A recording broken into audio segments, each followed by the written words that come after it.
Have you ever felt it? That strange, heavy silence inside you when you know a truth that hasn't been spoken yet. It's like holding a fragile glass bird in your hands in a room full of people throwing stones. You know the moment you open your hands, everything will shatter. But keeping them closed is a different kind of pain. The truth has a weight, a temperature. It lives inside your chest, a quiet, humming thing that separates you from everyone else long before you ever say a word. You can be at a family dinner, laughing at a joke, passing the salt, but you're not really there. You're already on the other side of a chasm that nobody else can see. This feeling, this quiet loneliness of knowing, is the first price you pay. It's the down payment on an honesty that might cost you everything. We tend to think that relationships are built on grand gestures and important conversations. But that's not the whole story. The real foundation of any connection, whether with a partner, a parent, or a lifelong friend, is a shared world. It's a silent, mutual agreement about how things are. It's a story you both tell yourselves every single day to make sense of your connection. Think of it like a blueprint you've drawn together. You've agreed on the layout of the rooms, the color of the paint, the view from the windows. You both live inside this house you've built with your shared perceptions. It's comfortable, it's familiar, it's safe. Your truth, that heavy thing you're carrying, isn't just a new piece of furniture you want to add to a room. It's you, standing in the middle of the living room and quietly saying, "This house has no roof. We've been living under an open sky the entire time, pretending we were safe from the rain." Your words don't just challenge a fact, they challenge the entire structure. The other person isn't just hearing what you're saying, they're feeling a tremor run through the very foundation of the world they inhabit with you. You are pointing out a crack in the reality they depend on. And this is where the trouble begins.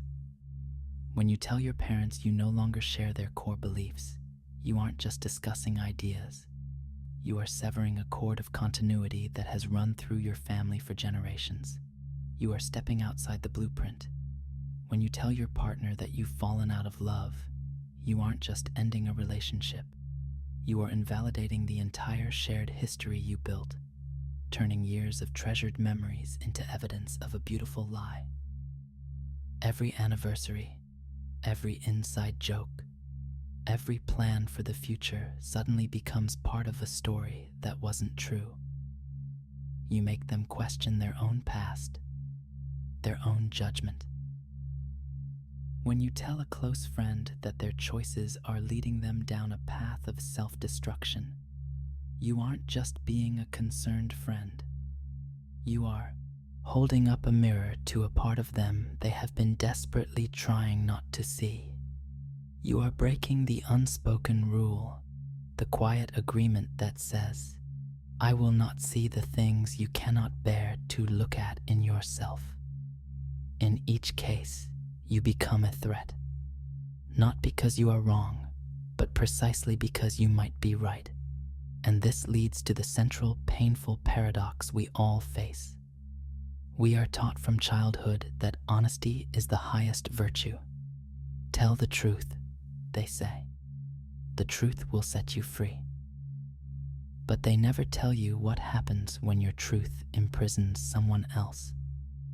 They don't tell you that your freedom can feel like a devastating betrayal to the person standing next to you. So why does it make you unforgivable? Because forgiving you would require them to do the one thing they are not prepared to do: change their world. To forgive you for saying the house has no roof, they would have to admit they've been living in a lie.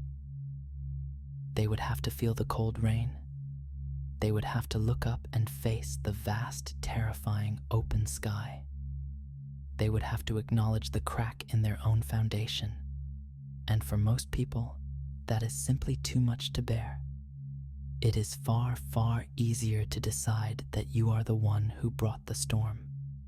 It's easier to blame you for breaking the walls than to admit the walls were never really there.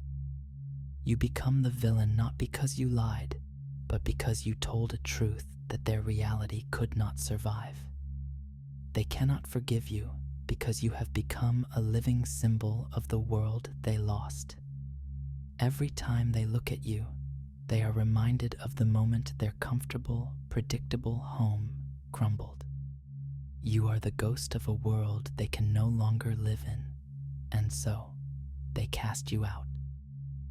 Not as a punishment for your lie, but as a desperate act of self-preservation against your truth. They push you away to stop the ground from shaking, to forget the tremor you started.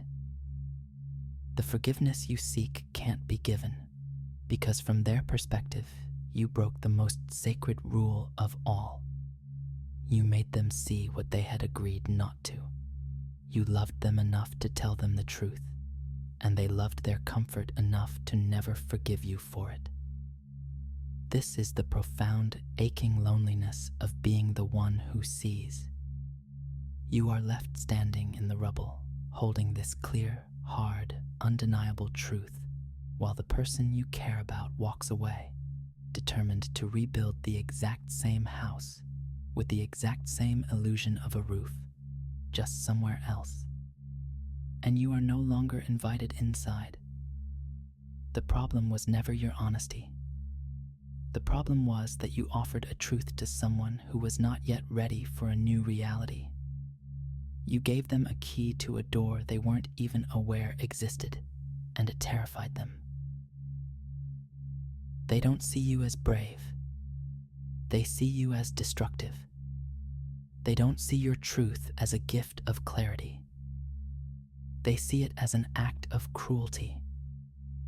This is why your truth, the most authentic part of you, so often makes you unforgivable in the eyes of those who are committed to their own beautiful, fragile illusions. You become a painful memory of a choice they were not ready to make. You are the before and after, the moment everything changed, the one who saw the open sky and dared to speak its name, and for that, in their world, there is no pardon. You are exiled for seeing reality too clearly. By the way, our shared space of light and awareness is on its way to 100,000 people. Thank you to everyone who subscribes and brings this moment closer. So let's look closer at why some truths are so unbearable for others to hear. It's almost never about the words you use. You could phrase it in the kindest, most gentle way possible, but the effect would be the same. The real issue is not what you say, but what your truth reveals. In that moment, you cease to be a person and you become a mirror they were not prepared to look into. Think about it. When you tell someone something that shatters their worldview, you are reflecting a crack in their own reality back at them. And it is human nature to get angry at the mirror for showing the reflection. If a friend has been in a toxic relationship for years, telling everyone how wonderful their partner is, they have built an entire identity around this story. When you, as someone who loves them, gently point out the pattern of disrespect you see, you are not just criticizing their partner. You are holding up a mirror to their own choices, their own denial, their own fear of being alone. And in that reflection, they see a version of themselves they cannot accept, someone who has tolerated being treated poorly. It's much, much easier to shatter the mirror than to accept the reflection. So, they get angry at you. They accuse you of being jealous, or negative, or of trying to ruin their happiness. They make you the problem so they don't have to face the truth reflected in their own eyes. This is a fundamental mechanism in the way reality works. We are all connected through a vast, invisible network of shared understandings. These connections are not random. They are configured based on who we are, what we believe, and the stories we tell ourselves. When you choose to align with a deep internal truth, especially one you've been suppressing, you are not just changing your mind. You are fundamentally reconfiguring your own inner architecture. It's like you were a house wired for a certain kind of electricity, and you have just completed a total rewiring of your entire being. You run on a different current now. The old connections, the relationships that were plugged into the old you, can no longer draw power from you. They begin to flicker. They short circuit. The alienation you feel isn't a punishment. It's a natural consequence of energetic incompatibility. You have become a different kind of device, and you no longer fit into the old network. You see this in simpler ways all the time. Imagine you decide to stop drinking, but your entire social life was built around going to bars with a certain group of friends. At first, you try to go and just drink water, but the conversations feel shallow. The energy feels chaotic. You no longer fit. It's not that they're bad people or that you're better than them. It's simply that you have reconfigured your personal reality, and the old connection points no longer align. The distance that grows between you is not a punishment for getting sober. It's a natural result of it. The same principle applies on a much deeper level when the truth you embrace is about your identity, your purpose, or the very nature of your most important relationships. By changing your inner world so profoundly, you make your old position in the outer world untenable.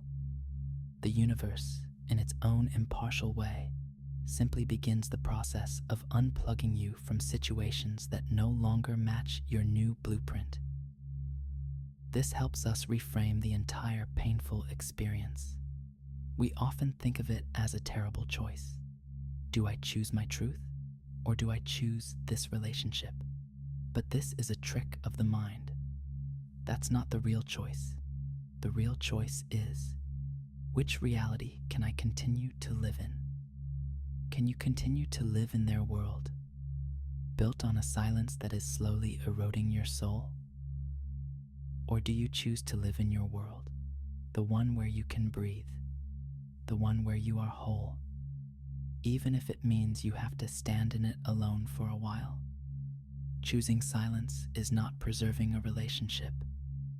It is sacrificing yourself to maintain an illusion.